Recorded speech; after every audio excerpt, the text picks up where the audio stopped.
Сәлем қыздар. Видеоны толық көрмес бұрын, бірінші мен каналыма подписация етіп, лайк басып, видеоны көріп болғасын, комментарий жазуды ұмытпаңыздар. Ал енді бүгінгі біздің тақырып, яғни бұл многоразовый подгузники жасау. Бұл, яғни негізі актуальный тема деп айтсақ та болады, қай кезең болмаса да. Өйткені осы подгузниктер самый new бюджетный зат десек те болады. Өйткені біздегі беретін пособияның осы барлығы осы подгузникке кетіп жатыр. Подгузниктерді айта кетсек, мен қазір өз қызыма қолданып жүрген ол Мама Знайдтың подгузнигі. SK размерін қолданамыз. Бұған дейін ньюборнды қолданған болатынбыз. Ньюборнның жақсы жері ол мына артындағы резинкасы болмайды, оның резинкасы болмайды, теп-тегіс болады, денеге жұмсақ тиіп тұрады. Одан кейін оның алдында мына кіндік тұрады ғой, соған тимес үшін мындай кесіліп тұрады, мына жері қиылған болады. Біз қазір SK киеміз, яғни салмағымыз өскеніне байланысты 4-8 килограммдықты алған болатынбыз.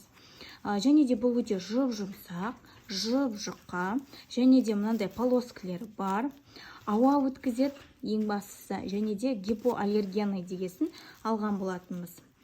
Және де бұның бір ерекшелігі басқа подгузниктерге қарағанда иісті сыртқа шығармайды. Негізгі менің бұны айтайын деген бұл емес, жалпы мен сіздерге қандай подгузник жақсы екендігін айтып жатырмын. Бұға дейін басқаларын қолданып көрдік бас кезінде. Жалпы енді многоразовый подгузник жасау үшін бізге осы одноразовый подгузник бірінші кезекте керек. Яғни не істейміз? Біз осы одноразовый подгузник қолданылғаннан кейін оның іші мына гельге толып қалады ғой. Кіші дәреттен кейін зәрге толғаннан кейін мынаның ішін полный алып тастаймыз. Ішіндегі гельді алып лақтырып тастаймыз. Егер де баланың какашкасы болатын болса, яғни нәжіспен ластанатын болса, онда подгузник бізге жарамсыз болып келеді. Яғни біз подгузникті лақтырып тастаймыз. Ал егер тек қана зәрмен толған болса, онда біз подгузникті босатып аламыз. Яғни жаңа айтқандай гельді, мынаны қиып, оның ішінде гельдің бәрін алып тастап, лақтырамыз. Одан кейін барып, мына подгузниктің сыртын жуып аламыз, жуғаннан кейін кептіреміз. Жуған кезде қыздар, мына жерін уайымдамаңыздар, липучкасы осылай жабыса беретін болады. Липучкасы кетіп қалмайды ешқайда. Міне көріп тұрсыздар ғой, қанша алып жапқанмен де липучкасы бір орында тұр. Любой подгузниктің липучкасы кетпейді. Одан кейін мына резинкілерін бүлдіріп алмаңыздар. Резинкасын бүлдірсеңіздер, онда подгузник жарамсыз болып келеді. Өйткені барлығы сыртқа қарай кетіп қалады. Енді мына подгузникті дайындап болғаннан кейін бұны біреу емес бірнешеуін дайындайсыздар. Сразу айтам. Өйткені сіздер біреуін ғана дайындап, келесіне одноразовыйды қолданып қаласыздар. Одан кейін бізге пеленка қажет. Мен қазір бұндай қолданбайды, неге екенін қазір айтам. Пеленканы аламыз, оны жақсылап жуып, ыстық суға пармен өтектеп аламыз. Одан кейін где-то осындай көлемде, мен көрсетіп тұрғандай көлемде қиып алып, одан кейін осылай ораймыз. Қабаттаймыз. Қабаттаған кезде қыздар мындай қыртыстар, бірдеңелер қалып қоймасын. Өйткені баланың көтеніне оның бәрі батады. Тем более терісі жұмсақ. Одан кейін мына подгузникімізді аламыз.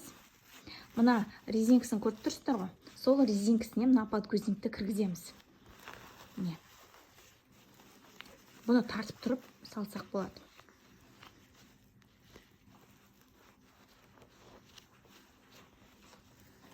Осылайнан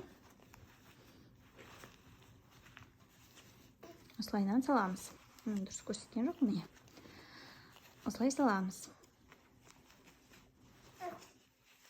Одан кейін бұл бізде ластанған жағдайда нәжіске немесе зәрге толған кезде алып жуып тастасақ болады. Міне, қараңыздар. Многоразовый подгузникке шығады. Бір жағынан ауаны одан сайын өткізеді, яғни тряпочный болғасын, және де экономичный болып келеді.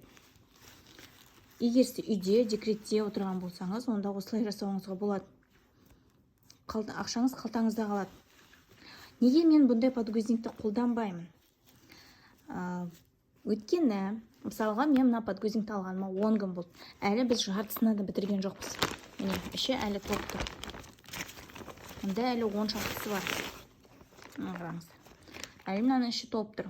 10 күндей болды. Неге десеңіздер, өйткені біз бесікте жатамыз. Бесікте жатқаны байланысты шүмекпен жатқызам. Шүмекпен таза жатады, құрғақ жатады, және де подгузникке де эконом болып келеді қыздар. Соған байланысты мен ондай многоразовый подгузник қолданбаймын. Тек қана бұны неден бесіктен шығарған кезде, немесе далаға шығарған кезде, прогулка, магазиндерге барған кезде ғана осы подгузникті кигізе қоямын. Ал үйде, енді бала көбінесе үйде ғой. Соған байланысты тек қана шүмекпен жатқызам. Ал егер просто үйден жатқызып қоятын болсам, немен клеенка бар ғой, клеенкеге жатқызып қоямын. Көтенін ашып, көтені бір жағынан демалады, крем жағып, крем жақсы сіңеді сол кезде. Сіздер де сөйтсеңіздер болады. Если қыз баланы қалай шүмекке салатындығы сіздерге қызықты болса, онда мен сіздерге келесі видеода көрсетемін. Если қызық болса, онда комментария жазып кетіңіздер. Міндетті түрде сіздерге видео түсіріп салатын боламын. Осындай сіздерге лайфхак. Видеом ұнаса, лайк басып, комментария жазыңыздар міндетті түрде. Менің қызым мына жақта жылайын деп жатыр. Каналыма жазылуды ұмытпаңыздар. Алда талай өте қызықты ақпараттар болады. Тем более декреттегі аналарға. Полезный и қызықты болады. Сау болыңыздар, қыздар.